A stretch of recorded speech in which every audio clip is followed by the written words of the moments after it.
We've got you covered all season long. Welcome to the BCSN Nation podcast.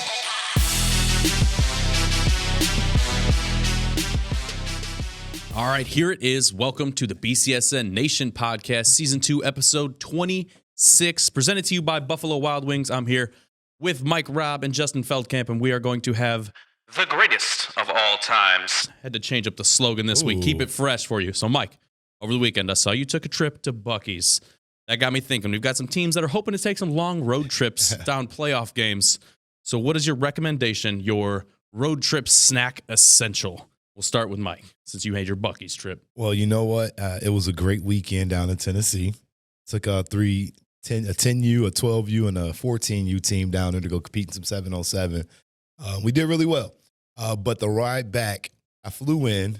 The ride back was everything because we got to stop at the world's largest Buc-ee's. And I had no idea that you could find a place with restrooms that clean. That is the cleanest restrooms I guess that is a road trip essential of sorts. And then on top of that, I got like the pulled pork and some brisket. Mm-hmm. But, I try to stick to sunflower seeds and snacks that won't really. You stole Justin's thunder just now. And get you too full. So, sunflower seeds is a must. And then on an 8-hour trip like that, you definitely got to get some Red Bull. All right. What's the rebuttal here? I stay away from the Red Bull. I'll stick with coffee, but sunflower seeds, ding, ding. David's sunflower seeds, though. Okay, Gotta be name brand David sunflower seeds. No free it's ads, got to be original. It's got to be original. I know there's a million different flavors of sunflower seeds these days. I coach baseball, and sometimes they put a grab bag with the and craziest flavors of all time. Dill pickle, like barbecue, okay. But I mean, like there's like, what? That's a flavor? But original, and then water, trail mix, pretzels. I'm good to go. All right, trail mix was definitely on my list. I have trail mix on there. Water, any kind of some source of caffeine. I need all of it. And then my go-to, I like a sweet tooth on the drive, is the Lifesaver gummies. Those are my thing. Those are the thing. So if you need road trip snacks while you are listening to us, make sure you come in every single week and listen to us. We've got our clip of the week coming up this week. We'll look into some of our playoff matchups on both the boys and girls sides of the basketball arena. And we'll preview our Game of the Week matchup. Obviously, so much more. If you want new episodes of the BCSN Nation podcast while you're on your road trip, make sure you tune in every Wednesday at 4 p.m. anywhere you get your podcast or over on BCSN or bcsnnation.com/podcast. Follow us across all of our social media pages. That's at BCSN Sports. Anywhere you can hit the follow button, social media, Facebook, Twitter, Instagram, TikTok, YouTube. There's a follow button. We've got it at BCSN Sports. Give us a follow. And before we can look forward to this week, we're going to look back at some of our big matchups from last week. We'll start with our game of the week from last week, Emmanuel Christian at TC. TAC title on the line. Guys, I don't know if you knew this. This was the first time ever that an outright TAC title was decided in the final game of the regular season. It was also the highest combined ranking for two teams ever to play in TAC play. TC comes away with the win, 61-57. They move to number 1 now in the state poll, the final state poll. Kester, 21 points. He reached 1,000 career points. And Xander Hessen, we talked about him last week about being maybe an X factor in this game to match up with Nate Miles. He had 18 and 10. And Nate Miles, of course, we knew he was going to do his thing, 29 and 11. We talked about somebody needing to step up for Anthony Wayne. Dion talked about it with us while Justin was away. Somebody needed to step up for Emmanuel Christian. I think I said Anthony Wayne. I'm fumbling all over the place. Right. Antoine Mister, the person to do that, just not enough. Justin, did you catch enough of this game? Oh, yeah. On the way back from Italy. Yeah, this was definitely a veterans versus up-and-comers with the 4 players that we've talked about all season long for Toledo Christian, balance across the board. You can't say, okay, let's put a box and one on this guy. Let's face guard this guy only. TC can go to another guy and get 18 and 10 or 12 and 7 type of deal and just spread the love and spread the wealth. But I think that the veterans for that Toledo Christian team and head coach Tyler Boris, he took over for Dave McWinney a couple of seasons ago. They're number 1 in the state. Like, hey, shout out to them. Yes. That's not an easy accomplishment to get 20 wins in the regular season before you go on a potential postseason run. Hats off to them. They've done a great job, and they set the example. Mike, Rob, you and I talk about no matter what sport, you want to build a program, not just have, 3 guys who were terrific one season or all seniors have come up from 7th grade to senior year. But then after that, it's they want to build a program success and set the example for all the 1,200 people in that building. A good cluster of them were 5th, 6th, 7th, 8th, 9th graders who might become TC Eagles in the future to say, hey, this is possible. You can play in front of a packed crowd in a Division IV smaller school, but still be in a great high school basketball environment. And TC proved its worth in a game of the week, in a showdown on their home court. Got to win. What you got? I mean, you know what? I think Justin hit it on the head there. It was a great battle there, but you know what? Toledo Christian is just sound. Watching that game is just you don't really, and I think I paid attention more to it when Dion said about Kester. Mm-hmm. He's like, you got to really pay attention to him, especially how he played last year and the big shots and the big games that he made, the big plays that he made. I watched him, and it's no surprise, that he stepped up the way he did. You know what I'm gonna say? It's because he a dog, because he played football. His physicality showed on the court. I mean, honestly, like he was getting boards, boxing out, being physical, and I feel like in basketball, that's such an underrated thing, is the physicality of the game, because you're making body contact every play. I mean, probably more than you do in football, in my opinion. So to have the physicality that TC has, but laced up with the skill, I think this team is really going to make a nice run, and they're going to have to knock off one of those Cleveland or one of the 3C teams in the state tournament. But I do think this is a Final Four type of basketball club. And for Emmanuel, it was obviously, like I said, we know what we're going to get out of Nate Miles. He is one of the best players in the area, if not the very best player in the area. Jaylen Brown had a game that he would soon like to forget. But we talked last week, and you weren't here, about somebody else needed to step up for them to be in this game and be successful in this game. And when he was off, Antoine Mister, the freshman star, was able to put in those 14 points and keep TC at bay and at range. And at one point, Emmanuel had the lead in the third until Toledo Christian started to separate and build that space. Yeah, getting back to the veterans versus up-and-comers, I mean, Nate Miles, a sophomore, and then 4 freshmen playing a key role in kind of developing and evolving their roles over the course of the season from late November all the way until now. But Nate Miles, you can't say, I know you just gave him all kinds of praise, but I like how he has a great basketball IQ. He can score in the paint. He scored with trees. Xander Hessen right in his face, still found a way to get it off the glass and in. But then he has a handle outside. He can knock down an 18-footer. He can knock down a three-pointer. He's just a well-rounded. He's the type of player that you like to see. You talk about it and see it in the NBA when you got 7-footers who can play point guard and shoot long-range threes and just be highly, highly versatile. And I think that's what Nate Miles is. But you mentioned that TC is going to have to go on a run and face some tough teams, district finals, regionals.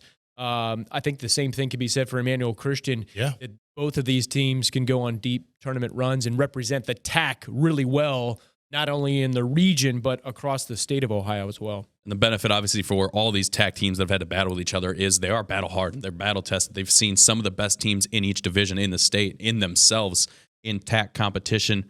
So we'll move into from one league champion to another league champion that was decided last Friday. The rematch again. Perrysburg this time heading down to Findlay. The Trojans able to stifle Perrysburg this time around. The first time, not much offense for either team, realistically. 37 points Findlay had in the first matchup. This time they hold Perrysburg to only 30, a 23-point victory for Findlay.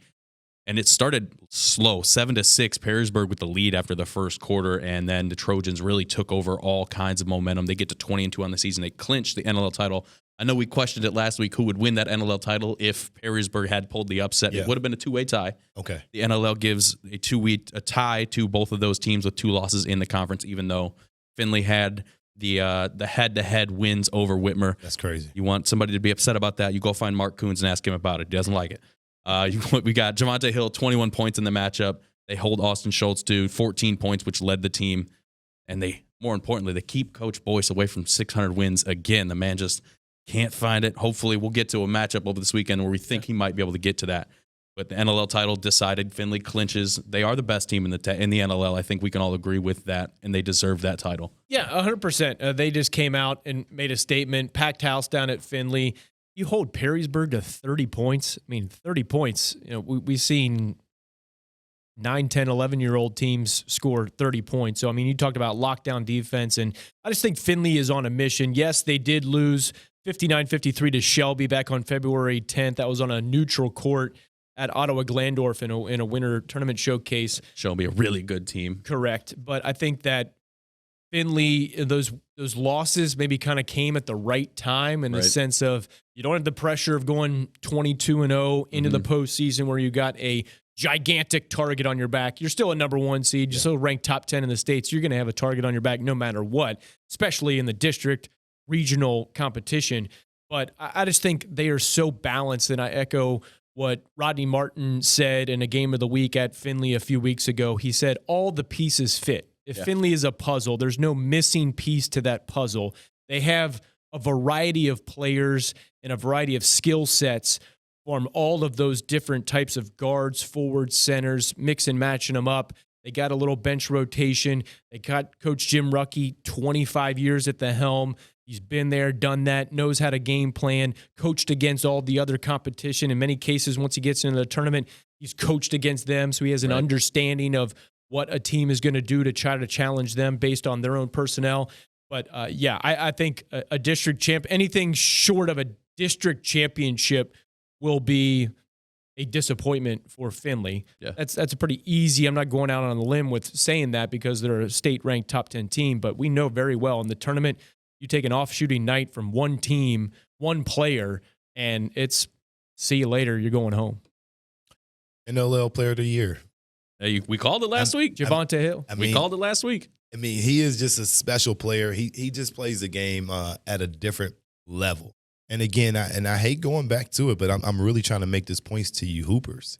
Play football. Look what LeBron did. He stopped playing because the only reason he stopped because he was going to the NBA. So we get the narrative. Football players need to play basketball and other sports, but you basketball players need that physicality because you see time after time guys show why they're dominant, and it's because of that toughness. And I feel like we get rid of that so quick because guys want to be like Steph Curry, shoot it from half court. You don't want to get in the paint. You don't want to box out. You want to rebound. But the guys that continuously step up for their team, time in, time out, they do the things that's necessary. They take the charges. They get in the paint. They box out. They guard the best players. They're dunking. They're doing all the little things that make you necessarily a really good team. Like Javonte Hill, he's not a kid that's going to go play Division I basketball. Right. It's not in his cards. But it don't matter what sport you put him in, he's going to play extremely well. So for this Finley basketball club, I think the momentum that they have is going to take them to the district championship, obviously. And if they can win it, it's going to be them using their bench and being able to step up in a big way that way. Right now, we know their starting five is really talented, but can their bench continuously help them out late in the game, third quarter, to be able to continuously be good as they are? Trojans, their first league title since 2011. Mike loves physicality, and there's no more physicality we can find than one of our next BCSN era top 20 male athletes going to Perrysburg. We're staying there. Joey Blaze. Joey Blaze, one of the best wrestlers we've seen in the Northwest Ohio area, and put on absolute shows on the mat in his time as a Yellow Jacket. 184-7, a career record for Perrysburg. 2021, 2022, 2023 state champion. Didn't get a chance to win one in 2020 because of the COVID year. Helped Perrysburg finish second in the state in 2022 and 2023. His senior season, you guys see him running out there on the mat with that brace on his arm, right? 44-0 record as a senior year, despite a torn ligament in that elbow and a chipped bone in the same arm. He won the state title and then went the next day and had surgery. I talked to him the next weekend at junior high states when he was helping coach some of the other Perrysburg kids. So he went, win a state title, go 44-0 his senior season, and then goes the next day and has to have surgery to get that thing fixed. You want toughness? Yes. There you go. That is it. To a T. He was number one in his weight class in the whole country, number 15 pound for pound in the nation, obviously the number one recruit in the state of Ohio as well. And now he has moved on to Purdue, Big Ten wrestling, as good as it gets when it comes to collegiate wrestling. Currently his freshman season, 15-7 record. He's got 4 tech falls. For those of you that don't know wrestling, that is a 15-point or more win. He's got 3 pins, number 15 ranked in the nation. He was up in the top 10 at some points throughout the season. And a few weeks ago, pinned the 2-time All-American, then number 3 in the nation, Peyton Robb from Nebraska. He is excelling in the collegiate level, climbing himself up the ranks the same way he did here at Perrysburg. One of the best wrestlers we've had in the area, hands down, over the last 20 years. And his little brother, looking to match all of those marks, is Marcus Blaze, who's looking for his 3rd state title. You want to hear more about Joey Blaze and his all of his accolades. Make sure you check out the BCSN app or all of our social pages. We had a story by Mark Coons about Joey, one of the best male athletes over the last 20 years of the BCSN era. Shout out Joey Blaze. We'll be watching Marcus to win his 3rd state title. And if we're looking at places to find some highlights, there's no better place than our clip of the week brought to you by Renewal by Anderson.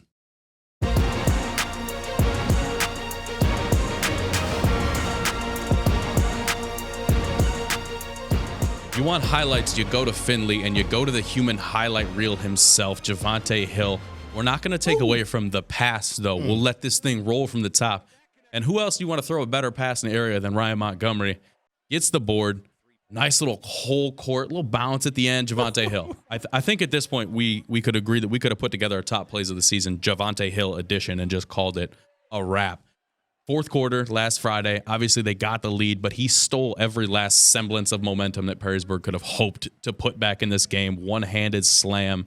Looking like they're back on the football field, Mike Robb. Hey, you know what I was going to say? Look at that perfection of the pass right there. Kind of Kevin Love-ish. Getting the ball right to where it needs to be.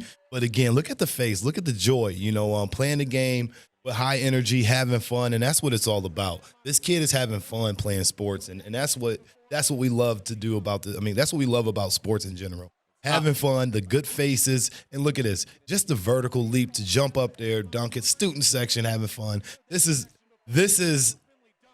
Finley in its glory right now. They're living in the best days of their lives. Yeah, and I like the benefit and the payoff here because he ran the floor. Yes. You get out on the fast break, and look what happens when you have all of the chemistry, when you've been playing with each other for a number of years, maybe prior to high school. You have that telepathy where you know where your teammate is going to be on a particular play. And then, look at when this is. It's a 20-ish point game in the 4th quarter. Still running the floor. They're about to make some subs and get some guys some playing time in a key NLL game in which they took care of business and got the job done and clinched the title. But the fact that he hustles and he gets back on defense, that's why I love when you do all the little things right, you take care of the details, then you get the big things like the slam dunk that raises up everybody off their feet and gets the whole gym excited. So a tremendous example. I think he's smiling, 1, because it's fun to dunk, and then 2, I think he's like, dang, that pass was on the money from Mr. Montgomery. We just clinched ourselves an NLL title at the same time. Again, their first title since 2011. That's one of my favorite things. We talk about the freak athleticism that Javonte Hill shows, but like you mentioned, he's always running the floor. He's always playing really hard. The highlights we saw against Whitmer the first time around, that alley-oop and the putback were both plays where he's running the floor and paying attention to where the ball is and being a smart, heady athlete. And, it helps if you can jump out of the gym like Javonte Hill can. Javonte Hill, like I said, we could put together a clip of the week of the season Javonte Hill edition purely. If you want more highlight clips just like this, or maybe you want some IFL action, that's over on our TikTok right now at BCSN Sports. Help us inch our way ever closer to 10,000 followers. We got daily clips just like that Javonte Hill magic all the time. And if you want a chain, well, I can tell you just how to get that as well. Our student section of the week is done. We're on to student section of the season. We got bigger, better, greater things. You see on the screen are 10 winners of student section of the week throughout the season. Those 10 teams are now in the running for student section of the season. You want the chain, and we want to bring it to you. So make sure you're sending us hashtag SSOTS. You see it on the chain. It's hard to forget. Send us everything you got, hashtag SSOTS. If you are one of these 10 teams, get yourself the chain. Let us bring it to you. Let us make a whole day, an event of it. Hashtag SSOTS. You've got time. You've got a little bit more time to get us everything you want so we can bring you the chain. We know you want it. You got it on a tease on a Friday. Let it come stay with you. Let it come hang out. The chain wants a home, and we want you to breathe the place. That is presented by Unison Health, a proud sponsor of high school athletics right here on BCSN. And now to get what you have all been waiting for. It is playoff time. The playoffs are here. The girls have been working at the playoffs for almost a week now. The guys started this week, and we want to see some matchups. And I want to hear what matchups you guys are excited for as we get on both the guys and girls side. I'll start just throwing it out to you guys. If there's a matchup that you guys are excited about, and then I'll chime in a little bit more. Justin, there's one that sticks out to you out of anything? 𝗦𝗡 Senior at Sandusky. I know that game is set for Friday, and 𝗦𝗡 Senior took care of business earlier this week. Shout out to Coach Q. That's career win number 200 in that one. Oh, okay. There you go. Facts. Mansfield, Madison lost to 𝗦𝗡 Senior, so we got 𝗦𝗡 Senior at Sandusky, and we talk about Coach Q and 𝗦𝗡 Senior's athleticism. Even when they're freshmen or sophomores, they still find a way to kind of get the job done and maybe surprise some teams, even when they're not ranked top 10 in the state or a first-place team in the track or now City League. So they came to the City League and beat everybody in Toledo. So 𝗦𝗡 Senior, look out for them. Sandusky's had a great season, but they got a test right off the bat in their first game. So that one sticks out initially to me in Division I. Mike Robb. I'm looking over at, obviously, I thought Start was going to get past Northview. You know, a little surprised by that one. You know, that was a game I was kind of locked into. And I think the St. Francis and Northview game is going to be really, really interesting there. I think it's going to be a fun battle. But again, you talk about the leagues that teams are switching over into, and that Catholic league that St. Francis plays in is extremely tough. And I think that they're going to bring in that hardened schedule over into the playoffs now, and we'll see, you know, if the translation really matters. And I think it will. I think if St. Francis plays the way that they've played all season, they're going to come in here and really give it to Northview. But I'm not trying to give Northview any bulletin board, but hey, here's your opportunity. I think that's the key question. How the tough CHSL, Catholic High School League schedule for Central Catholic in Division II and then St. John's and St. Francis in Division I, how that translate to the tournament time, because some of those rivalries with the Catholic schools against Northwest Ohio public schools, some of them stayed on the schedule, others did not. But now we're really going to be able to see it. We mentioned Findlay short of a district championship. There's a very strong chance that it's Findlay versus St. John's in that district championship game. That's going to be a battle royale possibility. Southview is going to have something to say about that, I think, in a potential matchup, Southview versus St. John's, if the seeds hold and we get to that. But that is definitely, you said it right there, Mike Robb, those schedules that they had during the regular season, will it pay off in the postseason? I think what I'm excited for on the girls' side especially is if you look over in D2, you've got number 4 Rogers. They're taking on number 1 Bryant. So they start with a huge test. Can they challenge the number 1 team in the area? Bryant also lost to Patrick Henry, who TC's got or beat Patrick Henry by 1 point, who TC's got to face over in the D4 playoffs. It was a 41-40 game between Patrick Henry and Bryant. So 2 really good teams facing off against 2 of our area teams. We've got number 1 A-Dub taking on Wapak. It's A-Dub and Wapak matchups of both the guys and girls sides of action going on for playoff basketball. Really excited to bring all of that to you, but we're really, really excited for our game of the week presented to you by Dunn Chevy in Oregon.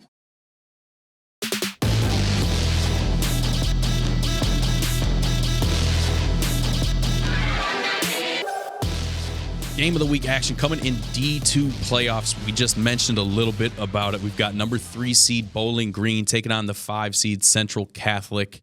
You look at the record for Central, and it doesn't really reflect, I think, what we think the talent of this squad is, right? We talked about that tough Catholic High School League record, 0-9 in there.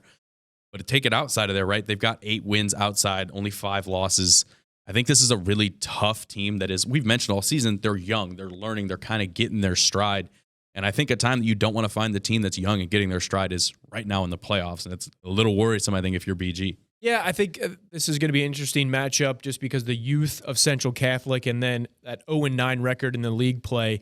Does that just hang in your head in postseason play?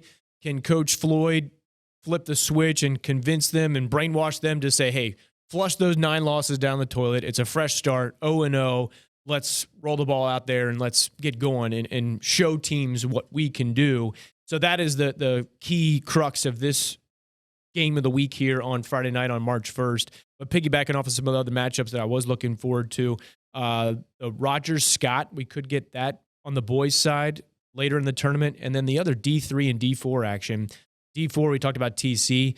Toledo Christian has been against Antwerp a few times in the recent past in the postseason, and they've lost to them. So is TC able to elevate over that and win a district championship, likely facing Antwerp? And then I love about the TAC, NWOL, and the NBC. All three of those teams in Division III, all three of those leagues in Division III, they all battle it out in the postseason, in the sectionals, and the districts.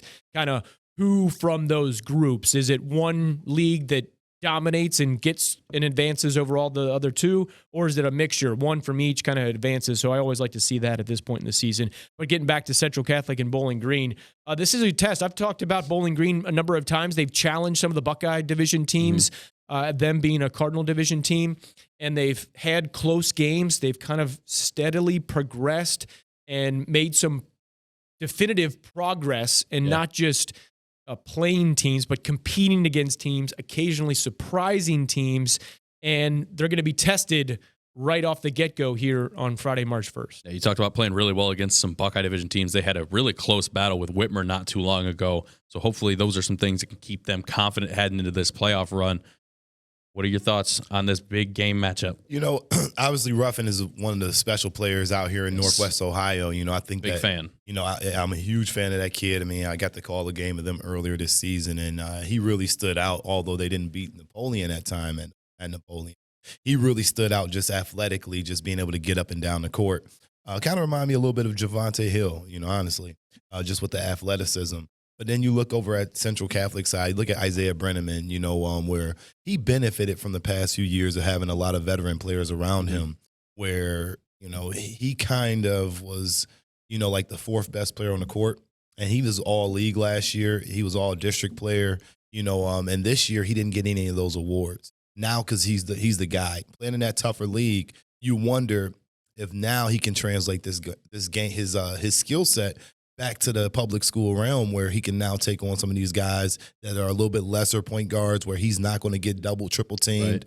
And he's got Mac, he's got Wardrop. Those guys are going to be important. But I think this is about Isaiah Brenneman stepping up and being the leader of this team to help them get through Bowling Green. I think him being able to step into, if he can step into that leadership role and take some of the pressure off a guy like Isaiah Mack Russell, who we've talked about this freshman class in the area being as good, if not one of the best we've had in years and years and years. And Isaiah Mack Russell has been exactly that. Kid's 6'5" already, 16.1 points per game for him this season. And if that can, you know, ease some of the pressure from that leadership from, you know, Brenneman, does that let him play a little more loose and free? I want to see if Isaiah Mack Russell and Amir Ruffin are two that are going at it this Friday. That matchup would be a lot of fun, I think. Two really good, long, athletic athletes. Ruffin, you mentioned him. He was third in the Cardinal in scoring this season at 16.5 points per game. You look at common opponents for these two teams, right? Both of them have lost to St. Francis. You talk about Perrysburg. They both played. Central able to beat Perrysburg early in the season. Bowling Green losing to Perrysburg. Same thing with Anthony Wayne. Central beating A-Dub. BG losing to A-Dub. Also close matchups there. So we'd like to see how they've matched up against similar teams. Should be a really good one, a top 5 matchup in the playoffs in Division II. And we got plenty more playoffs. We mentioned a lot of those games already. We've got a whole graphic that's going to show you what to expect this Friday night on BCSN. And I think, Justin, I would love you to do the honors. Yeah, so here we got some matchups there at the top there. It's going to be live on the community channel. All these games live on the BCSN app. We also got the Basketball League, Glass City Wranglers, their new home location at Bowser High School. So they're taking on the Medora Timberjacks, so look out for that one. Glass City Wranglers on BCSN all season long, taking you towards the summer months as well. BG St. Francis, we got on the hockey side of things at Tamo, so the winner there goes to state. So BG hasn't been there in a long time. St. Francis has been there, done that. So we'll see if the up-and-comers, the Bobcats from BG, can take down St. Francis, the number 1 seed. And we got Northview, St. Francis. And then we'll find out about Maumee Valley Country Day's opponent. That game will be decided on Wednesday night. We got Norwalk taking on Southview. Southview better be ready for that one. Wapakoneta taking on Anthony Wayne, as you mentioned, Brandon, on both the boys and girls side. And then Clyde at Rogers, the updated bracket there. I would like to see a City League game with Rogers taking down Clyde and then potentially matching up with Scott. Yes. We had the semifinals of the City League, and we can get these teams playing once again for the right to advance. It guarantees a City League team advancing farther in the tournament, so I would like to see that matchup. I'll be on the call there for the Rogers game, so that'll be a fun game Friday night. So all you guys tuning in, come to the game or just watch us here on BCSN app. But Rogers is a special team. I'm looking forward to them trying to, take down this Clyde Flyer squad. As far as Maumee Valley goes, Justin mentioned they play West Unity Hilltop tonight. If they win that matchup, they get the winner of Edgerton and Pioneer North Central. That's going to do it for us this week. Make sure you're checking out playoff basketball this Friday. Make sure you're coming back here next Wednesday, March 6th at 4 p.m. Listen to us on Spotify, Apple Podcasts, Amazon Music, iHeartRadio, wherever you get your podcasts, or bcsnnation.com/podcast. Make sure you follow Justin. He's back from Italy at Justin Feld. Ciao, ciao. Ciao, ciao. Mike Robb at Coach_Mike Robb. Myself at Carnes, Brandon at BCSN Sports. Everywhere else, see you next week.